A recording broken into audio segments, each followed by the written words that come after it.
Pretty news today, right? Oh, we have some news for you, I promised. A couple of things. Well, first of all, congratulations on the web. Oh, thank you. The energy here, I think, is extraordinary. We had a developer's garage leading up to this yesterday, and we had about 350 people. Wow. And we've been on a tour recently since the FA conference, where I think we've done about 20 events, and each one we have a couple of hundred developers. And I think in this time of economic challenge, you know, entrepreneurship is alive and well, and I'm really excited about the Facebook platform and how we're accelerating development of brand new businesses. So thank you for bringing us all together. No, I'm happy to work for you, and I think it's not the only one. You have Facebook workshops here. We have workshops here. We have, I think we're all the way through till the end of the event. We'll be turning the lights off. I have to say, last year Facebook had a workshop here, and when I went, I was walking, and you had a huge line of hundreds of people. So this year we gave you a bigger room. Thank you for that. And you know what? I think next year you should have this group to do one here. And you're doing those Facebook garages all around the world. That's amazing. Yeah. So what is it? What is this? Well, the news we have now. You're a prominent figure in this industry, and a well-known blogger and opinion maker, leader, I should say. So we recently launched the subscribe functionality on Facebook. So the ability for people to subscribe to a particular person and follow their public updates. We've recently, today we're announcing a plugin that allows you to do that on your own site. So whatever news site you're visiting, a celebrity site, or whatever site you go to will have a plugin that is an extension of the subscribe button that enables you to connect immediately to Loic and then receive all of your updates in the newsfeed. So it's really exciting. Updates from? From subscribing to you on any site where you happen to be writing or communicating. Oh, that's great. Very good. Yeah. That's for you today. Oh, thank you so much. He asked me what I could launch today. We also... so that's a feature you've just launched. I'll try tonight. And it's coming out, it's imminent. It's not yet ready, but it's coming. We also today released this memography or memology site that talks about the hottest topics on Facebook around the world. Very interesting because, you know, of course with 800 million people, a half a billion coming back every day, there's so much interesting You said 800 million. Yes, 800 million. No, just, you know. Yeah, that's the latest figure. It's a nice portion of the planet, right? It's a nice portion, yeah. And half a billion come back every day. And for those of you who've been in the industry know how incredible that is. And since FA, with all of the technology that the partners that we've launched with, the social news apps and the social music apps like Spotify and Deezer and other companies that we're working with, Facebook's becoming really interesting. It's about recommendations, social recommendations from your friends, everything from news to entertainment to music. So it's becoming even more interesting. So we hope the half a billion will increase. Yeah, well, when do you think you'll pass a billion? Oh, I have no idea. I actually try not to look at the figures, so I'm not even tempted to share them. That's a pretty serious number. It is a serious number. Tell me how we have a room packed here with entrepreneurs and developers, and we can see they don't fit in any room we give you to integrate with Facebook. Is there anything? So what's the latest here? Can you summarize how not only developers but also brands and media can get the best of Facebook integration? Well, I think Facebook is a brand new medium for many things, for marketing communication. First and foremost, brands are finding social recommendation to be an incredibly powerful tool for communicating with their audiences around the world, consumers. The idea that you can connect to a global audience, Facebook brings that to the world for the first time. The idea that you can link with people, you can run a campaign and connect with people all around the world. You can leverage the power of social recommendation on a regular basis just by better communications with your audience or your consumers. Because the ad campaign is the beginning, and then you acquire what we call fans, the people who make the connection with that brand and say that they're interested in having that brand market to them. But after that, it's about giving them value. So the campaign ends, and it's about continuing to deliver value to the market, to the consumers. and encouraging them for what you give them in their updates and things, that they're interesting enough for them to share. So that's really important from a brand perspective. If I have a brand, I have a brand, it's called leweb. It's called the week and leweb. So I get those. Let's say I'm Coca-Cola. That's easier. Okay.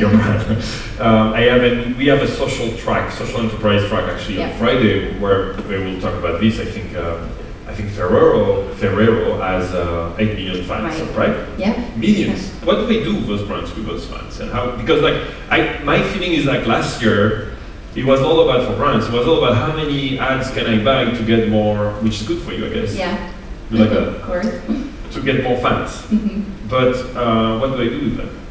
Well, I think it's important to make that connection initially with people that love your brand.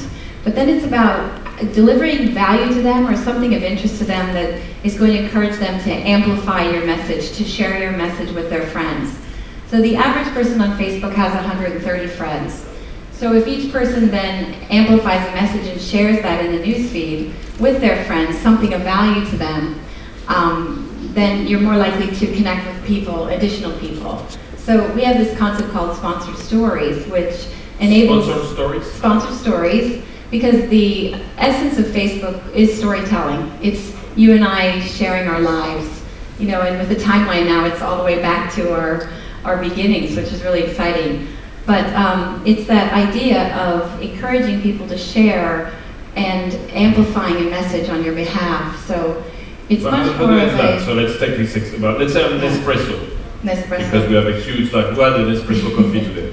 Did you bring George Clooney here today? I'd love to. Can you help me? No, I'm sorry. We could. Yeah. Carl came this morning. Oh, right. So Nespresso, for example, since they're here, I'm thinking about them. So let's say they have 1 million fans. What should they do best to do on their Facebook page, on their Facebook? Well, I think Nespresso have a very strong community around the Nespresso Club. Yes. So there's a lot of activity around, encouraging people to go in and sample a new flavor.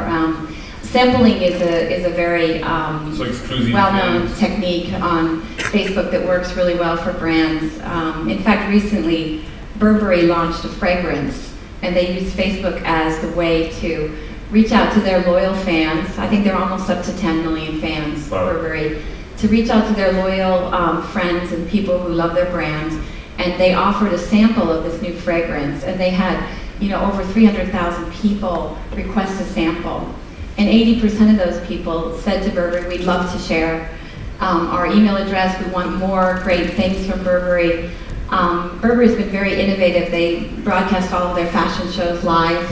So the people that love that brand get a lot of value from the communications that happen in between the marketing campaigns. How about media? There has been some chatter around the fact that media now is so well integrated. Let's take The Guardian. Okay. So well integrated into Facebook. That's one of the examples, I think, which has the best integration in Europe. Yeah.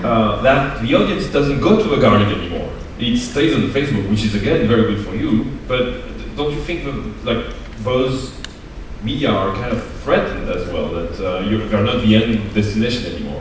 Well, I think the news business has been obviously a challenged business for the better part of the decade. News partners of ours, like The Guardian, they developed a social app really going deep with Facebook in terms of our Open Graph. And that application's been downloaded by 4 million people. So now there's 4 million people who may have never read The Guardian, who are now reading The Guardian. And what's magical about it is that each time I read a story from The Guardian, it gets posted in my newsfeed. So all of my friends are now discovering articles from The Guardian, and they might be anywhere in the world. They may have never read The Guardian before, so they're being sent back to The Guardian, they're downloading the app and becoming part of the Guardian network. So that's a really fantastic example of us driving distribution to news outlets. So you've done for games, yes, which is a huge success in Facebook. It's an economy, I would say. Yes. In and of itself. Yeah, what's the revenue around that? Well, I should probably have that figure, but there's so many exciting companies in the gaming area that have built in Berlin. Are they speaking here? Yes. Yeah. And of course Zynga, which I guess their IPO is imminent. Yeah, it's right now, right? So we'll soon know what their value is. But and previously, Facebook owns a chunk of Zynga? No. No, I think someone else does. He might have been here before me. Oh, really? I think so. Yeah. I heard about that. I heard about that. Oh, wait, when is your IPO? Oh, Blue Week. I knew you'd ask me, but of course I can't respond. Good for you for You asking. can't, but you should give us an indication, maybe. Oh no, I can't. I'm sorry. Oh, no, I don't want any trouble, Joanna. But it's going to be 100 billion, right? I was just about to have a drink of water. Give me 2 seconds. You should have some water. I heard that it was 100 billion, which I thought was pretty impressive. What do you think about that? I've been in technology since I went to Silicon Valley in 1987. So I've been involved in a couple of very successful companies, and what I've learned over time is you don't think about valuations, you just execute and do the best you can and build a business brick by brick, and I think it's the best approach. But it's 100 billion. Yeah. No, okay. Well, I have no idea. I had to try it. I'm pretty excited. I'm not a shareholder, otherwise I'd love to be one, but you know. Any Facebook shareholder in the room? No, maybe a few employees, I hope. Okay, I stopped, Joanna. That's all right. But you know what I think is really interesting is back to this business acceleration, being here at leweb and seeing so many startups that are actually taking advantage of the open graph and Facebook login and building social applications and entire businesses built on Facebook, like by putting friends and people's connections at the center of what they're doing. And I think that's really encouraging. I've never seen that kind of business acceleration before. You know, the idea that you can reach a global market, that you can find distribution. You know, if you built a product even 5 years ago and tried to distribute it, you know, around the world, imagine, you know, trying to find somebody to represent you in a country, you know, going through all the process of, you know, building a business externally, growing internationally. I mean, we've leveled the playing field, and there's the barriers to entry are just falling, you know, by the wayside, which is really exciting.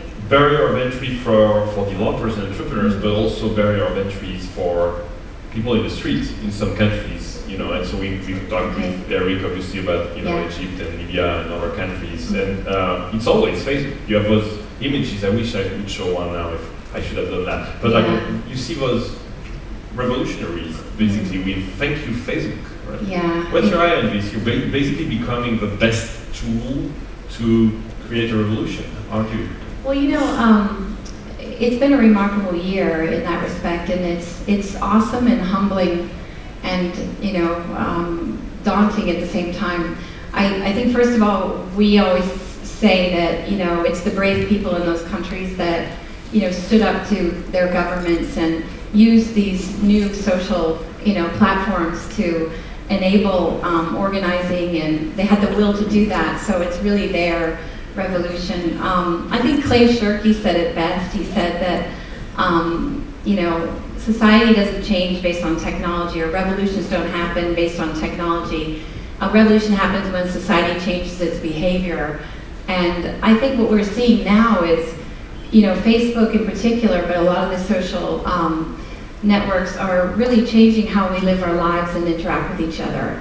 And, you know, that change is profound. And, you know, we're just now starting to discover it as, you know, societies, and I guess social anthropologists will write about this time, and they'll look back and say that that's when, you know, the world became more open and connected, which is really what Facebook is all about. I have exactly the same feeling that people write about this as a huge... They're going to write about it. We're sitting here at this moment in time. Yeah. How about competition? Yeah? So I asked Eric just moments ago, and that was an interesting answer, I thought. Yeah, I think it was really interesting. He was talking about, you know, competition